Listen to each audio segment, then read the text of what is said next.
এটা আমাদের কপাল ফাটা ছাড়া আর কিচ্ছু না। ভাই আমার কথা বুঝতে পারছেন তো নাকি? অতএব এটা কিছুই নয়। আমাদের দীর্ঘদিনের ঐতিহ্যে আঘাত আনার জন্য রাজনৈতিক ব্যবসায়ীরা ময়দানে নেমেছে যে কি এদের ঝগড়া লাগাও। ও লাগবে না ঝগড়া, আমরা একে অন্যের পরিপূরক। অন্তর থেকে বের করতে পারবেন না। বাংলার ঐতিহ্য, ডাইভার্সিটি অফ বেঙ্গল আলাদা জিনিস। মাঝে মধ্যে আমার বলতে ইচ্ছা করে যে আমি সারা ভারত ঘুরেছি আপনাদের দোয়ায়, কিন্তু আমার কোথাও যেন মনে হয় সারা ভারতবর্ষের বিভিন্ন রাজ্যের থেকে বোধহয় বাংলাটা আলাদা। আপনি মিলিয়ে দেখবেন, কোন রাজ্যে যাবেন না খেয়ে আরাম হবে না কথা বলে আরাম হবে। বাংলায় আপনি খাওয়া দাওয়া করুন, কথা বলুন, একটা আলাদা রকমের স্নিগ্ধতা। একটু বলি, ভিতরে চলুন। বিরক্ত লাগছে না তো কাউকে?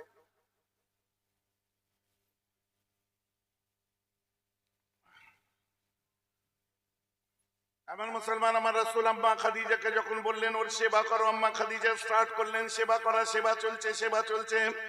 হঠাৎ করে আমার রাসূল দেখলেন আম্মা ফাতেমা পাত্রে করে পানি নিয়ে যাচ্ছে। আমার রাসূল মেয়েকে দেখে বলছে, ফাতেমা কি করছো তুমি? কি করছো তুমি? বলছে, আব্বু পানিটা পড়ে যেত, একটু দাঁড়ান, আমি পানিটা পৌঁছে দিয়ে এসে আপনার সাথে কথা বলছি। পানিটা দিয়ে আসলো। আসার পরে আমার রাসূলের কাছে আসলেন। আমার নবীর হাঁটুর উপরে নিজের দুটো হাঁটু রেখে, নবীর বড় চুল ছিল, চুল দিয়ে খেলা করতে করতে সালতানাত ইসলামের মুকদ্দাস শাহজাদি আনামে তাতহীরের মালিকা আম্মা ফাতেমা ওই সময় বললেন যে আব্বু একটা খুব মজার ব্যাপার জানেন? বলে কি? কি হয়েছে বাবা? বলছে, আব্বু ওই ঘরে একটা মেহমান আছে, ওই ঘরে একটা মেহমান আছে, ও তোমাকে নবী বলেও মানে না আর আল্লাহকে আল্লাহ বলেও মানে না। আমার নবীজি ঠাট্টা করে বলছেন, তাহলে ওকে পানি খাওয়াচ্ছ, ওর অত সেবা করছো কিসের জন্য? হ্যাঁ, বলছে না না, এটা আলাদা জিনিস। ও আপনাকে নবী বলে মানুক আর না মানুক, আপনি তো রাহমাতাল লিল আলামিন।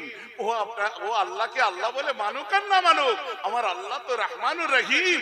ও আল্লাহকে মানুক আর না মানুক, আমরা তো মানি আল্লাহ সবাইকে সৃষ্টি করেছে, সারা পৃথিবীর স্রষ্টা এক। এটা সর্বধর্ম সর্ব সম্প্রদায়ের মানুষ একমত যে আল্লাহ মানে স্রষ্টা হলেন এক। আমি আল্লাহ বলে ডাকি, স্রষ্টা এক, এক ব্রহ্মা। আপনি খুলে দেখুন, বেদ খুলুন, সব জায়গায় দেখবেন স্রষ্টা এক। আমি তার সঙ্গে কারো শরীক করি না, আমার জন্য ওয়াহদাহু লা শারীকা লাহ। কি হয়েছে বাবা? বলছে ও আল্লাহ বলে মানুক আর না মানুক, আমার আল্লাহই তোকে সৃষ্টি করেছে। তাই মা বলেছে আল্লাহর বান্দি সেবা করলে আল্লাহ ফাতেমাকে জান্নাত দিয়ে দেবে। জোরে বলা যাবে না? মোহাব্বতে বলবেন না? কাদেরকে কি শেখাচ্ছেন? ওই যে ওসামা বিন লাদেনকে দেখে মুসলমানদের বিচার করছেন, মাসুদ আজহারকে দেখে মুসলমানদের বিচার করছেন, তালিবানীদের দেখে মুসলমানদের বিচার করছেন, জিন্নাকে দেখে মুসলমানদের বিচার করছেন। দুঃখ পেলাম, কষ্ট পেলাম। গরিবে নওয়াজকে দেখুন, মুসলমানদের বিচার করুন। আব্দুল কাদের আল জিলানীকে দেখুন, মুসলমানদের বিচার করুন। বাহাউদ্দিন নকশবন্দিকে পড়ুন, মুসলমানদের বিচার করুন। মুজাদ্দিদ আল ফিসানি পড়ুন, মুসলমানদের বিচার করুন। আপনি হযরতে কি বলে আপনার আল্লাহ দাদা হুজুর মুজাদ্দিদে জামানকে দেখুন, মুসলমানদের বিচার করুন। আমার মুফতি আজমকে দেখুন, মুসলমানদের বিচার করুন। পাঁচ হুজুরকে দেখুন, মুসলমানদের বিচার করুন। আল্লামা রুহুল আমিনকে দেখুন, মুসলমানদের বিচার করুন। আলী ওলি আউলিয়া সুফিবাদী মানুষদের দেখুন, মুসলমানদের বিচার করুন। সন্ত্রাসী থেকে বিচার করছেন কেন? আমি কি সাভারকার নাথুরাম গডসেকে দেখে কারোর বিচার করব?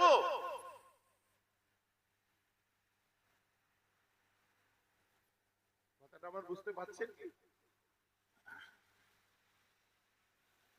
এটা আমার একজন স্যার, খুব আমি শ্রদ্ধা করি, খুবই আমার শ্রদ্ধার পাত্র। এখন আমি তার সঙ্গে টাচে আছি, আমি দেখা সাক্ষাৎ করতে যাই, ফল টল নিয়ে যাই। সত্য সাধন সাধুকা, এস সাধুকা। আমি যখন তার ওখানে যাই, দুপুরের সময় হয়ে গেলে আমাকে দেখে বলে তোর তো নামাজ, বিকাল হয়ে গেলে তোর তো নামাজের সময় হয়ে গেছে, দাঁড়া আমি একটু আসছি বলে আলমারির ভিতর থেকে সুন্দর একটা চাদর বার করে নিয়ে এসে বলে এটা বিছিয়ে দিচ্ছি, তুই এখানে নামাজ পড়। আমি কাকে ভাববো, কাকে নিয়ে বিচার করব? আমার স্যার।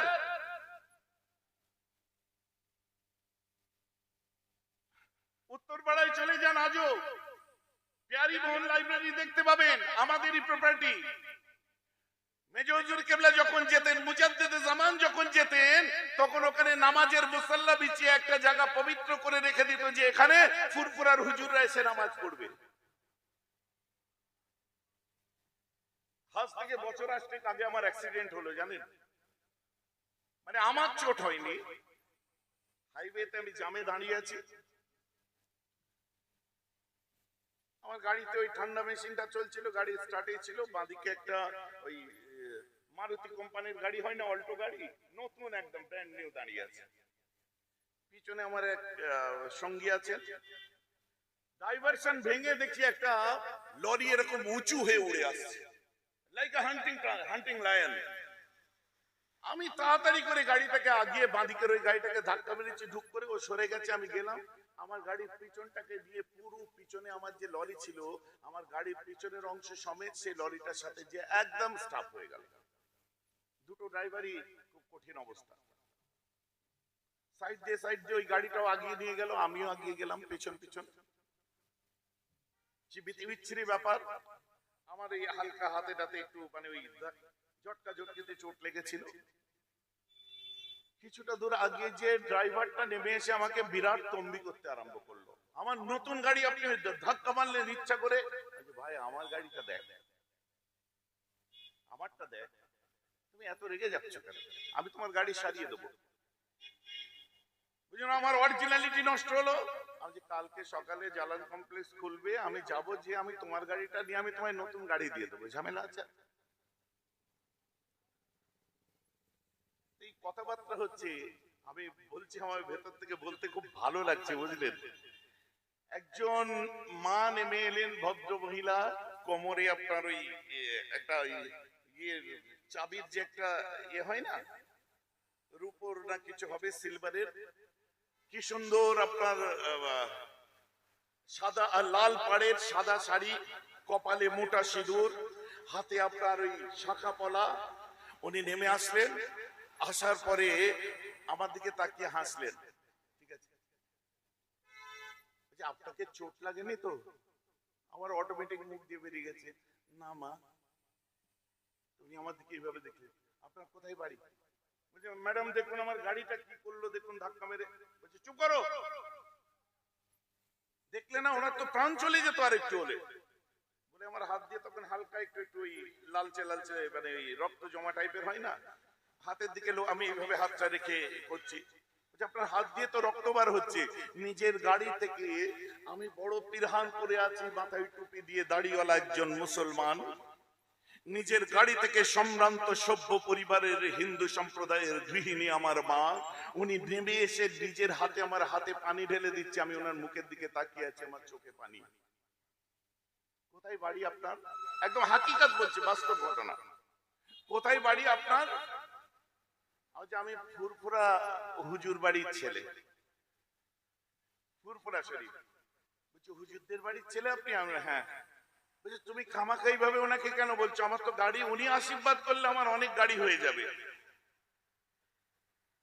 একটা রত্ন চলে যেত আর একটু হলে, তুমি সেটা দেখলে না? বললাম মা, আমার মন ভরে গেল, প্রাণ ভরে গেল, আমি আপনাকে একটা গাড়ি আমি দিতে চাচ্ছি। বলছে এইভাবে বলবেন না, আপনি আশীর্বাদ করুন, আমার গাড়ি হয়ে যাবে। এটা হলো বাংলার ঐতিহ্য।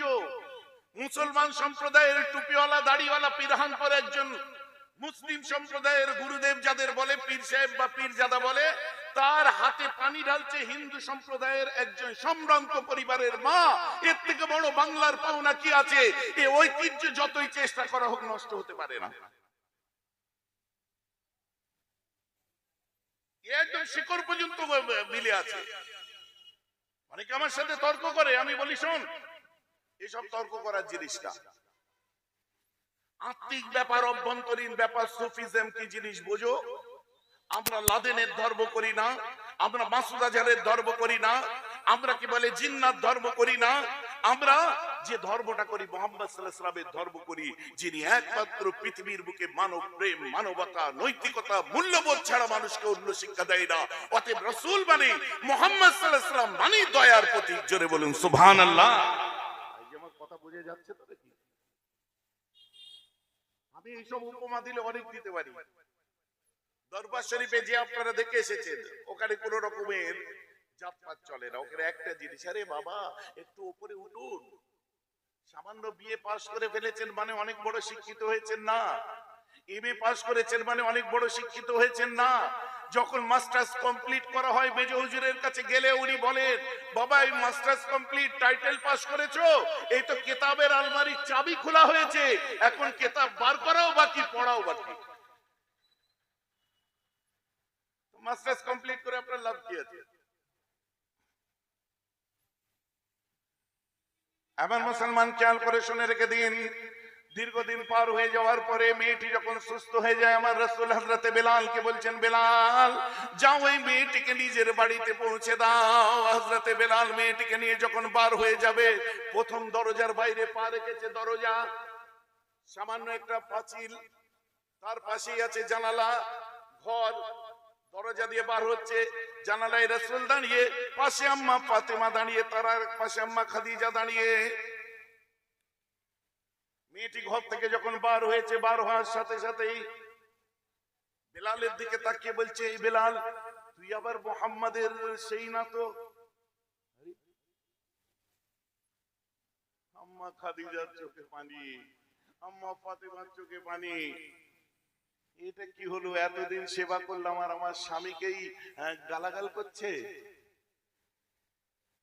কোন মেয়ে সহ্য করতে পারবে না, সে যতই রেগে থাকুক, যতই রাগ হোক তার বরের উপরে, কিন্তু তার বরকে কেউ কিছু বলবে, দুনিয়ার কোন মেয়ে সহ্য করতে পারবে না। তার বরের কষ্ট হলে সহ্য করতে পারবে না। বাকি রইল আম্মা খাদিজা, যার কোনো তুলনা নেই। আমার রাসূল যখন 25, আম্মা খাদিজা যখন তখন 40। আম্মা খাদিজাকে জিজ্ঞাসা করা হয়, অ্যাজ আ হিউম্যান বিং আপনার স্বামী কেমন, মানুষ হিসাবে আপনার স্বামী কেমন? বলছে, আমার বিয়ের আগে আমার বাড়িতে উনি আমার মানে আল্লাহ রাসূল কি তিনি এইসব শিরক থেকে দূরে থাকার জন্য উনি কখনো গাড়ে হেরাই চলে যেতেন, কখনো আম্মা খাদিজার ওখানে যে নিজের কিছু মেষ ছিল পালন করতেন, আম্মা খাদিজারও পালন করতেন।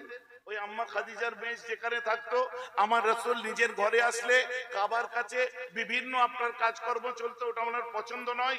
এমনকি ফিমেল ফেটিসাইড চলতো, মেয়েদের মেরে দেওয়া হতো, অনেক কিছু বাচ্চাদের হত্যা করা হতো, এসব সহ্য করতে পারতেন না, উনি দূরে থাকতেন। তো আম্মা খাদিজা বলছে, আমি দীর্ঘ 15 বছর ধরে মুহাম্মদকে দেখেছি, ও কোনোদিন চোখ তুলে আমার দিকে তাকায়নি। মুহাম্মদের মতো মানুষ আমি আমার জীবনে একটাও দেখিনি। বলুন না সুবহানাল্লাহ। হযরতে আবু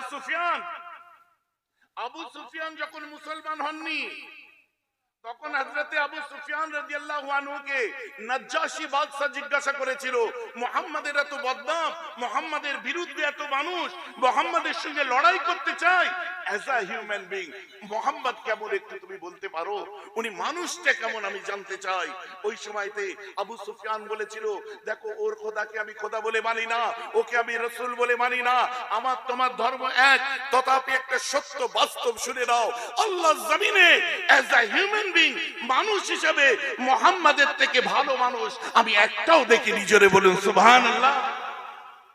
কি বলবেন? কে বলছে? আবু সুফিয়ান। সেখানে যখন রাজনৈতিক ব্যবসায়ীরা বিভিন্ন কথাবার্তা বলে আমাদের খারাপ লাগে শুনতে, কখনো কখনো আমাদের ঘাড়ে তুলে দেয় জিন্নার কথা। জিন্না, আরে শুনুন, ইতিহাস শুনুন, জিন্নাকে মুসলমানরা কোনোদিন মেনে নেয়নি, জিন্নাকে আমরা পছন্দ করি না, এটা ইতিহাস। জিন্নাকে আমরা গাদ্দার বলেছি, এটা ইতিহাস। আর আমাদের দেশে জিন্নার রূহ পর্যন্ত ভয়ে আসতে পারে না।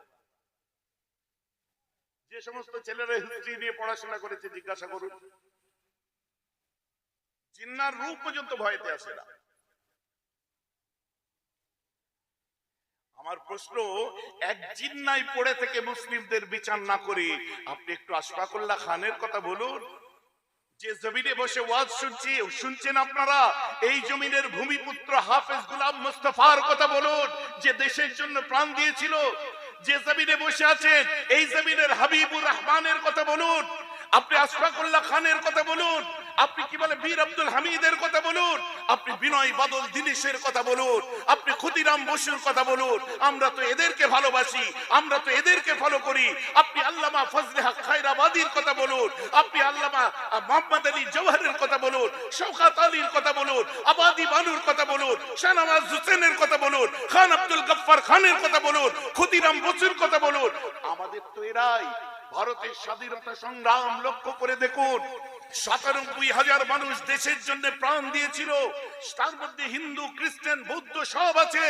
এই ৯৭,০০০-এর মধ্যে ৬৫,০০০ মুসলমান প্রাণ দিয়েছিল। আজও দিল্লির ইন্ডিয়া গেটে তাদের নামগুলো জলজল করে লেখা আছে, জোরে বলুন সুবহানাল্লাহ। এর মধ্যে কোনোটাই পছন্দ হলো না। যে ডাইভারশন করলো, দেশকে ভাগ করলো, ধর্মের ভিত্তিতে আলাদা করলো, আপনি জিন্নাত নাম নিয়ে আমাদের বদনাম দেন কেন?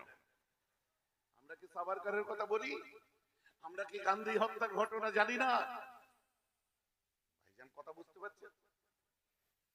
এটা অন্য কিছু নয়, এটা একটা সুরসুরি দেওয়া। এটা অন্য কিছু নয়, একটা সম্প্রদায়ের মানুষকে বরাবর ডমিনেট করার যে অভ্যাস, সেই অভ্যাস রয়ে গেছে। আমাকে আপনারা শুনেছেন, প্রশ্ন করেছিল মিডিয়া যে বাংলার মুসলমানরা পিছিয়ে আছে, এর জন্য সব থেকে বেশি দায়ী আপনি কাদের করেন? আমি বলেছিলাম স্বাধীনতার পর থেকে আজও পর্যন্ত যারা মসনদে বসে আছে আমি প্রত্যেককে দায়ী করি স্বাধীনতার পর থেকে। কারণ আমি গোপাল সিং কমিশন রিপোর্ট পড়েছি, আমি বেঙ্গল বিফোর ইন্ডিপেন্ডেন্স, স্বাধীনতার পূর্বে বেঙ্গল প্যাক্ট আমি পড়েছি, গোপাল সিং কমিশন রিপোর্ট আমি পড়েছি, আমি সাচার কমিটি পড়েছি, রঙ্গনাথ মিশ্র কমিশন দেখেছি। এক হচ্ছে স্বাধীনতার পর থেকে আজও পর্যন্ত যে তিমিরে ছিলাম একই তিমিরে আছি। দ্বিতীয় নম্বরে দায়ী করি আমার মতো মৌলানা গুলোকে। না আপনাদের কি দোষ? আমি কোরআন যখন নাজেল হয়, কোরআনের প্রথম বাণীটা হলো ইকরা, বান্দা তুমি আগে পড়ো। কারণ শিক্ষাই জাতির মেরুদণ্ড, যে জাতির মধ্যে শিক্ষা নেই সে জাতি হলো মেরুদণ্ডহীন, আর মেরুদণ্ডহীন জাতি কোনোদিন মাথা তুলে দাঁড়াতে পারে না। কোরআন যখন প্রথম নাজেল হলো, নামাজ পড়ো কথা দ্বারা নাজেল হয়নি, রোজা রাখো কথা দ্বারা নাজেল হয়নি। কোরআনের প্রথম বাণীটা ছিল ইকরা, ভাই তুমি আগে পড়ো। আমার রাসূল বললেন যে আমি পড়বো, আমার নবী পড়লেন না, আবার বলল পড়ো, আমার নবী বললেন পড়ো, পড়লেন না, আবার বলল পড়ো বুকে চাপ দিয়ে। তৃতীয়বারে আমার রাসূল পড়লেন। আমার নবীর মতো বড় আলেম আল্লাহ জমিনে কিয়ামত পর্যন্ত দ্বিতীয় কেউ জন্ম নেবে না, জোরে বলা যাবে। তো যে ধর্মের জাতীয় গ্রন্থ, ধর্মগ্রন্থ আল কোরআন ৩ করে জাতিকে শিক্ষার কথা বলে, সেই জাতির মৌলানারা, ইমামেরা, মৌলবীরা চিল্লা দিচ্ছে, ওয়াজ করছে, নামাজের কথা বলছে, রোজার কথা, হজের কথা, যাকাতের কথা, তাসবির কথা, আমলের কথা, কিন্তু যার জন্য সে জাতিটা পিছিয়ে আছে, যেটা না থাকলে কোনো আমল ঠিক হবে না। শিক্ষার কথা, পড়ার কথা বলে বলে যদি ঘরে ঘরে যেত যে তোমার বাচ্চাটাকে স্কুলে দাও, পড়াও, আজ একটা সুন্দর দিক এসেছে। মধ্যে যে জিনিসটা দেখবেন, এর জন্য যেন বলবেন না যে বেহরাব ভাইজান বক্তব্যের মধ্যে বলে গেল মুসলিমরা লেখাপড়া জানে না। না, ইতিহাসগুলো পঞ্চদশ শতাব্দীর শেষ থেকে নিয়ে সপ্তদশ শতাব্দীর শেষ পর্যন্ত সমগ্র বিশ্বের তুলনায় যে ইউরোপ ১০০ বছর আগে, ওই ইউরোপিয়ানদের শিক্ষাগুরু ছিল এই মুসলমানেরা। বলুন না সুবহানাল্লাহ। ১-১৫০ বছরে একটা ভাটা পড়েছিল, স্কুল কলেজ বয়কট নীতিকে আমরা আপনার দায়ী করেছিলাম।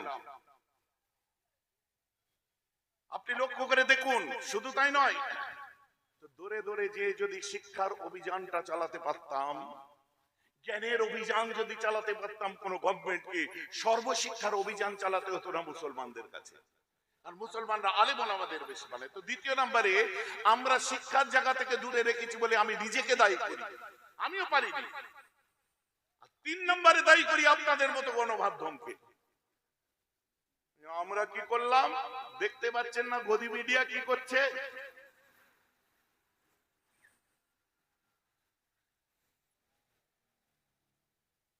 সব সময় একটা খোঁচা মারা কাজ চলেই আসছে। আর আপনি জানেন বাইরের রাজ্যগুলোতে যান, মিডিয়া মানে মিডিয়া যেটা বলে ওরা সেটাই শোনে, আর বাকি আমাদের সাথে কথা হলে বলে আপনারা ভালো, কিন্তু মিডিয়া যেটা বলছে ওরা খারাপ। আমি বলছি ওরাই তো আমরা ছিলাম।